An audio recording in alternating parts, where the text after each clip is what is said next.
This is another live with SFS, and today we're going to be joined by Chrysa Papatheofrastou. I'm just going to invite her now. Let me just see the fertility feed. She is a clinical embryologist, or training to be a clinical embryologist in the UK, and she is so lovely. I've met her. Talking to you about the legal aspects of IVF in Greece and the UK, and sort of how these things differ or not. So yeah, really good. Oh, I see SFS has joined, and now Chrysa. Hi. Hi, how are you? Good, thank you. How are you? I'm great, thank you. Thank you so much for agreeing to do this live with me. I'm really excited for everything we're going to discuss today. Thank you for joining. It's really, really fun to connect again. Can you hear me okay? Yes, I can hear you great. Can you hear me? Propped up. Yeah, I've got my phone propped up. Perfect. Yeah, I can see people are joining, which is Yes. exciting. So yeah, I was just kind of introducing you. I was saying you're doing your STP training, which is great, very competitive to get into that. So that's like amazing. And you also have your account, the fertility feed. I don't know if you want to mention a bit more about that before, as people kind of join. Yeah, absolutely. So essentially, my page is kind of dedicated to demystifying a lot of things around fertility treatment, reproductive health in general, working in the field. Obviously, I get first-hand view of what a lot of patients go through, and we do see kind of a lot of misinformation or a lack of information, and that kind of leads into why we decided to do this live together because kind of the concept of patient-centered care means that patients are empowered and are informed enough to be able to make the best choices for themselves when it comes to the treatment options that are available to them. So I think this will be super helpful for a lot of people that, are considering undergoing fertility treatment and aren't quite sure if they should do it in the UK, in Greece, what best suits them, and we'll kind of explore all those different topics. So, yeah. And many years we've been seeing like this increase in sort of cross-border IVF, so they call them, where couples go from one country to another for different reasons, based on the situation, as you were saying, to have their treatments done. So that's kind of what we want to talk about today, and why would someone consider staying in the UK or coming to Greece to have their treatment done. Now, saying that, this is just an informational kind of discussion. This is not explicitly legal or medical advice, and if you are seeking that to find out more sort of in depth, we would recommend going to some of the regulatory bodies in each country, their websites. So that in the UK would be, if you want to Yeah. mention. So in the UK, that would be the HFEA, so the Human Fertilization and Embryology Authority. We can link the websites to each of those regulatory bodies. So in Greece and the UK, kind of when the live is finished on the post, so people can click on that and look for themselves as well. Yeah, and in Greece, it's the the National Agency for Medically Assisted Reproduction, or AIA. It sounds really weird, but in English it makes sense. In Greek it makes sense. So that's EAIYA, the initials, .gr, or the Greek government websites in general. Or you can consult a fertility specialist and kind of learn more about the different legal aspects of treatment in each country. So I feel like some more people have joined, so we're just going to dive right in. So firstly, and we've kind of spoken about who regulates IVF procedures in each country, and different treatments, but who can access that kind of treatment in the UK? So accessibility in the UK kind of has two different routes. So there is funding from the NHS. So that means that there are patients that if they match certain eligibility criteria and they are also living in specific areas in the UK, they can have their treatment basically funded. On the other hand, there's also private treatment. So a lot of patients do end up having private treatment because of a lot of barriers to accessing publicly funded treatment. So there's some quite strict limitations on who can access this publicly funded treatment. An example is age. So funding on the NHS usually doesn't really get given to patients that are over the age of between 40 to 42. And then the other thing that I also mentioned was where you live. So it's kind of what we call a postcode lottery system. So essentially, each kind of region has these integrated care boards which decide the funding for each of those regions and then who can access that funding. That means that you might live somewhere where you can get 3 rounds of funded IVF treatment or none. So there is quite a big issue with inequality around accessing publicly funded treatment in the UK. Some other barriers that exist as well are things like BMI. So the BMI limit tends to be around 19 to 30 under the NHS. With private clinics, things like age, there is more leeway. So there is not a legal upper age limit in the UK, but even private clinics, most of them wouldn't tend to provide treatment to patients over the age of 45 with their own eggs. And then with regards to BMI, there are some clinics that maybe will provide treatment to patients kind of up to 35 to 40. But again, any higher than that is quite unlikely, and it's very limited the number of clinics that do provide treatment to individuals with a higher BMI, which means that a lot of patients kind of have to go through a process of things like weight loss before they can even start their treatment journeys. So that's kind of an example of the availability and then also the barriers in place. So I know for Greece, it's a bit different.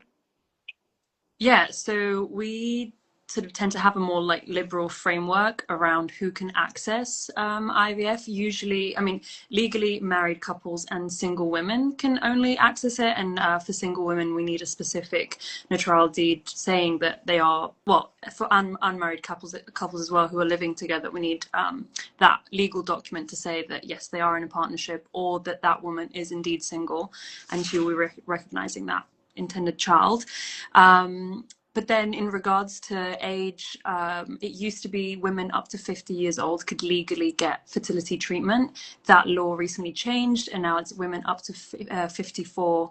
But if you're in that bracket between 50 and 54, you again need a specific sort of legal document to say that yes, you can have that treatment done, and you get that from the national authority that I previously mentioned.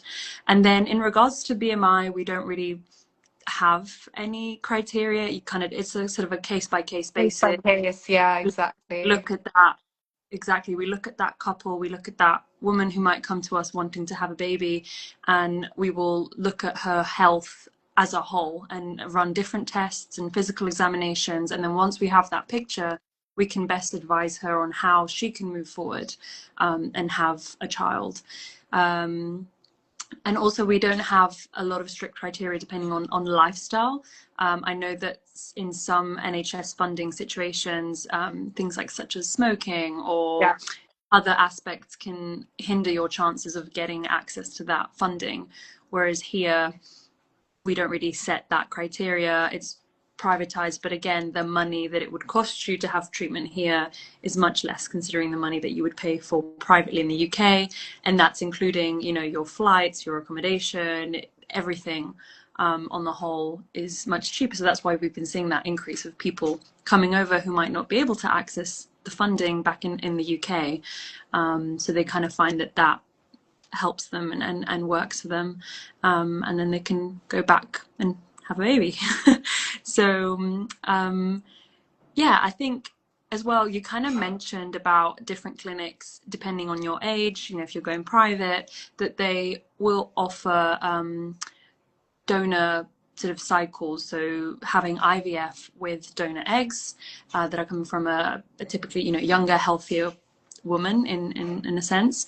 So I just kind of want to discuss a bit about that. How does the donor kind of landscape look like in the UK?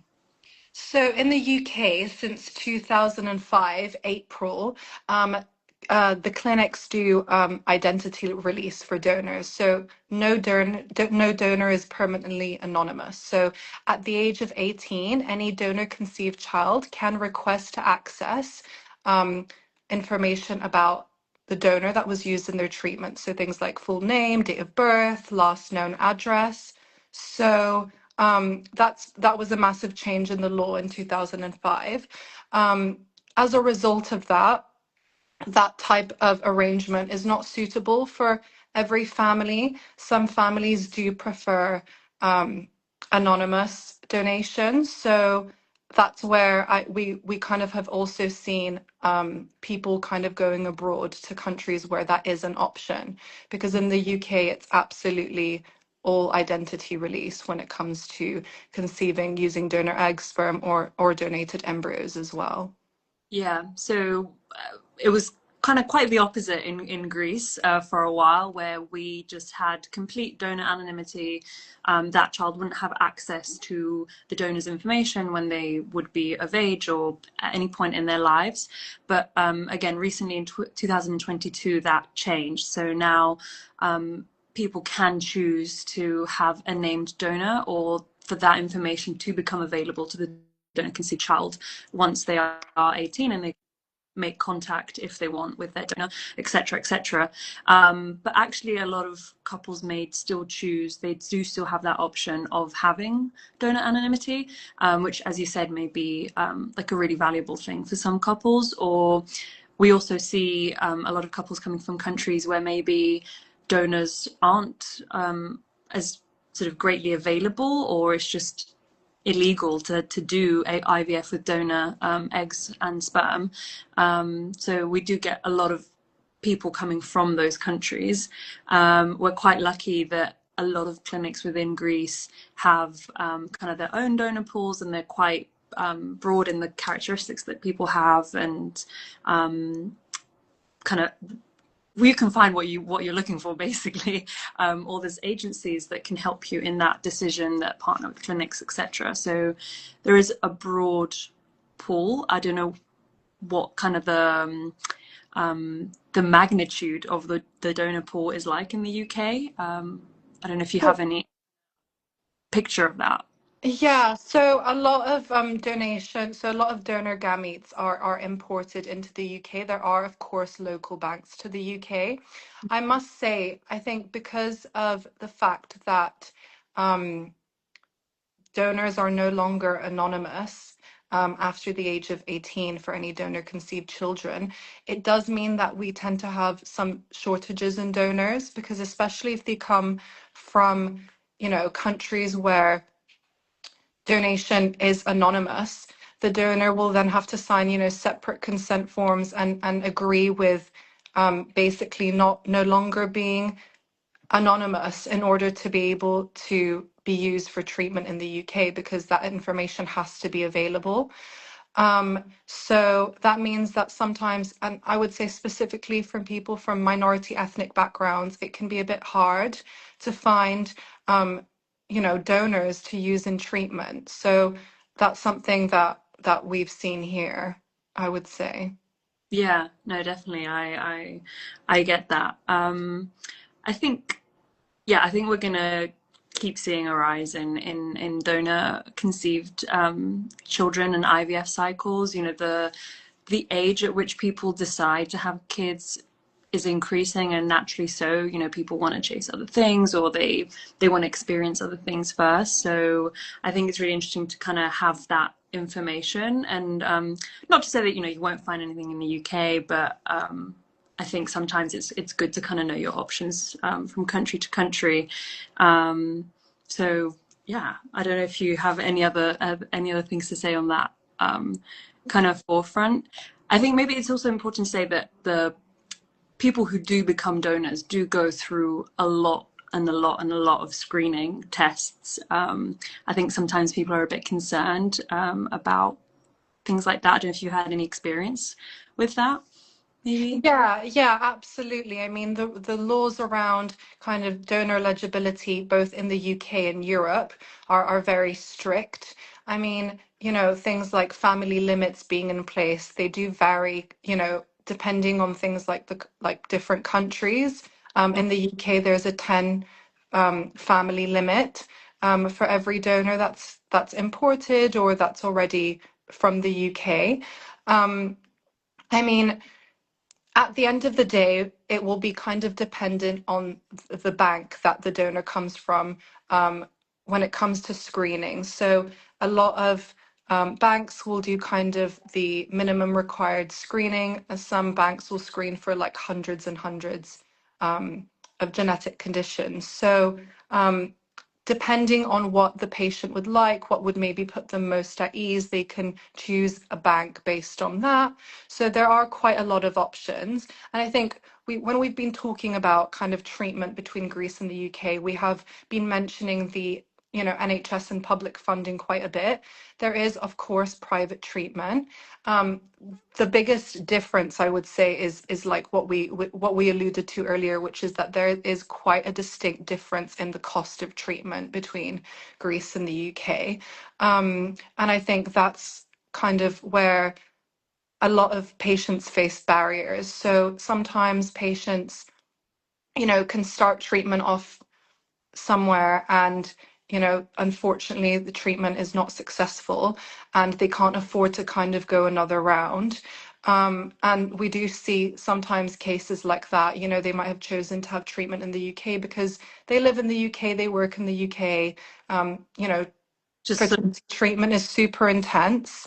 You have to go in quite often, probably have to take some time off work, things like that. It is often easier to have treatment in your home country, but that's not always, available if it's, too expensive for you to access, given your financial situation, let's say.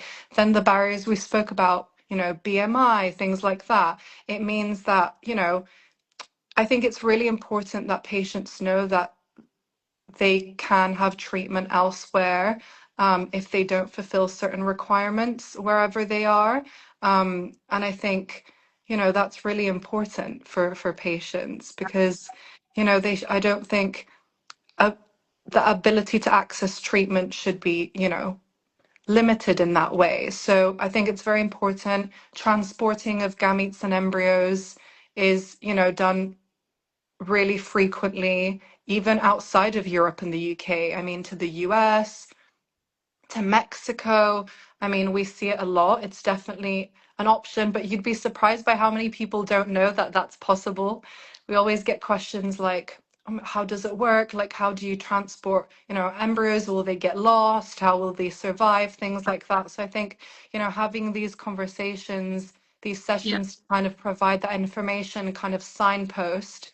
We will be providing like a kind of leaflet summary of all of this as well, by the way. So if anyone isn't able to make, hasn't been able to make the live or kind of wants, can't really remember exactly what we spoke about, wants to kind of check again, we will provide that.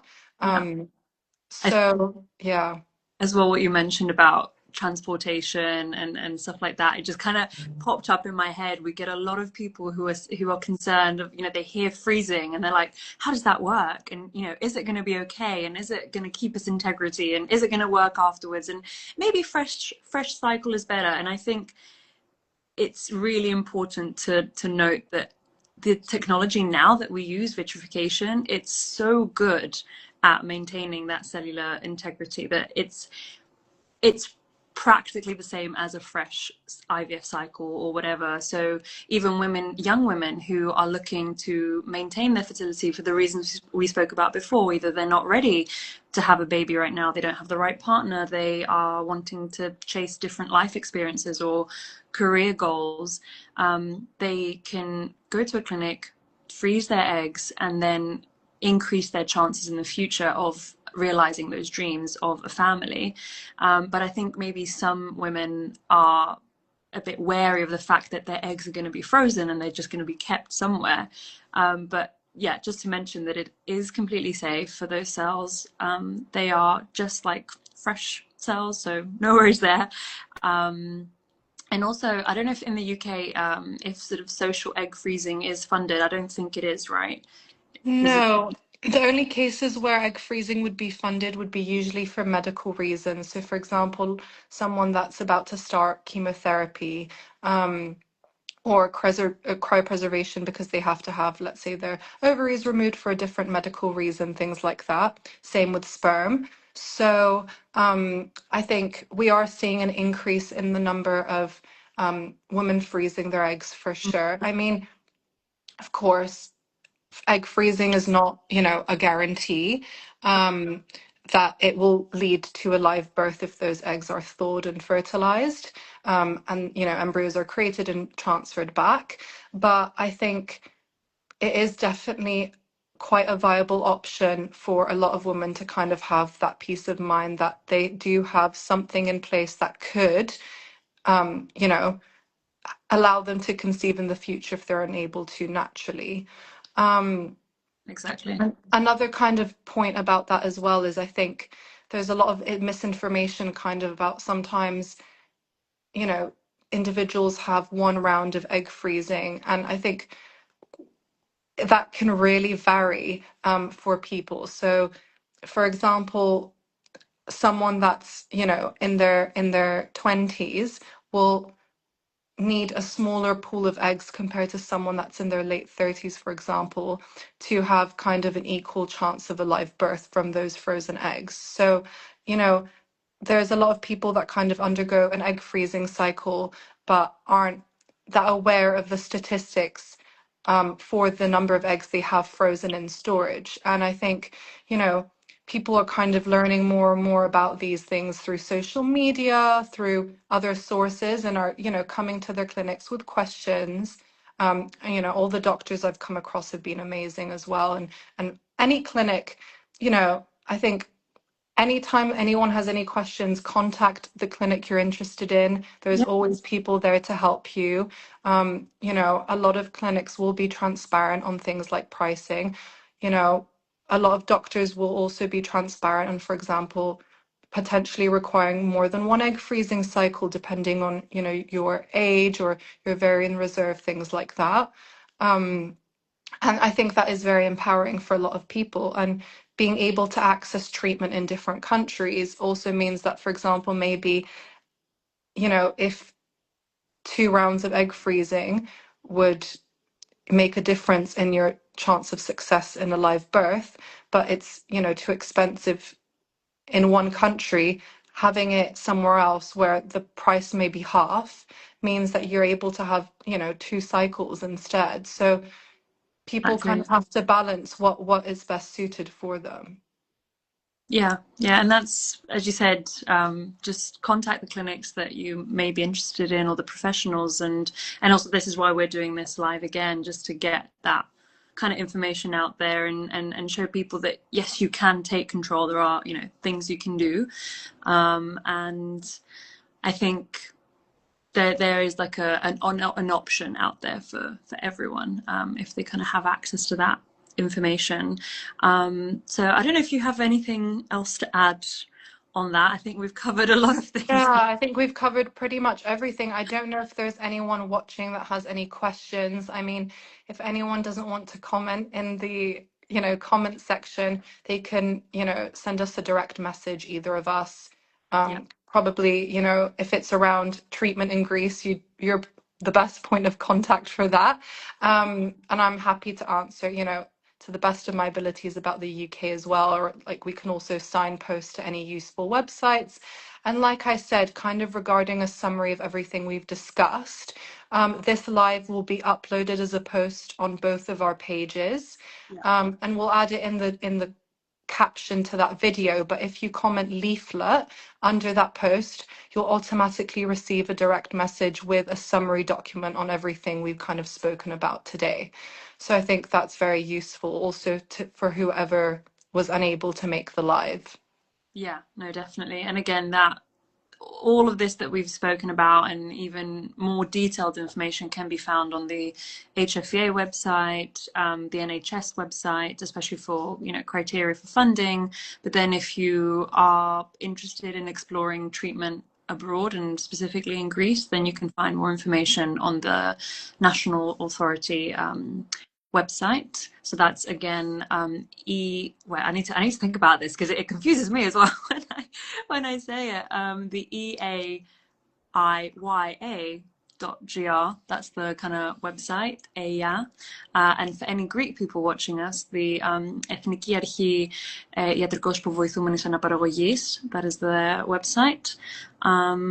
So yeah, it was really lovely chatting with you and kind of discussing these interesting and important topics. I think, you know, a lot of people are out there who want to find this information out. And yeah, I'll speak to you soon. Yeah, it was an absolute pleasure. Thank you so much. And another point to add as well is that if anyone wants to contact any clinics in Greece as well, there's a lot of English speaking staff. So, because I think sometimes that's a bit of a fear, Yeah. but there is English speaking staff, of Yeah. course. So yeah, not to worry about that because I've been asked that question before, so I thought I'd add that in there. I think most clinics will have someone who can communicate. Absolutely, yeah. We're seeing such an influx of couples from all countries that many clinics now will have people. I mean, you know, we have people speaking in German and you know, different French, different languages. So you will definitely be able to find someone who can communicate with you and kind of answer your questions and hopefully make you feel really, you know, at home in a way and comfortable, and also help you with coordinating everything, because I know that the kind of like legalities and bureaucracy of it all can be a bit different in each country. So we're definitely used to kind of dealing with that and letting people know where they should go for information and appointments and everything and organizing it all for you. So yeah, and definitely making sure that it feels like a comfortable process. And also you can check out Chrysa's account. It's very interesting. Loads of really cool videos about different things relating to fertility and embryology and you know, news headlines and kind of busting those myths that we hear all around. So yeah, thank you very much, and thank you all for joining again today, and we'll see you soon for another live. Amazing. Thank you so much. Bye. Good evening. Bye.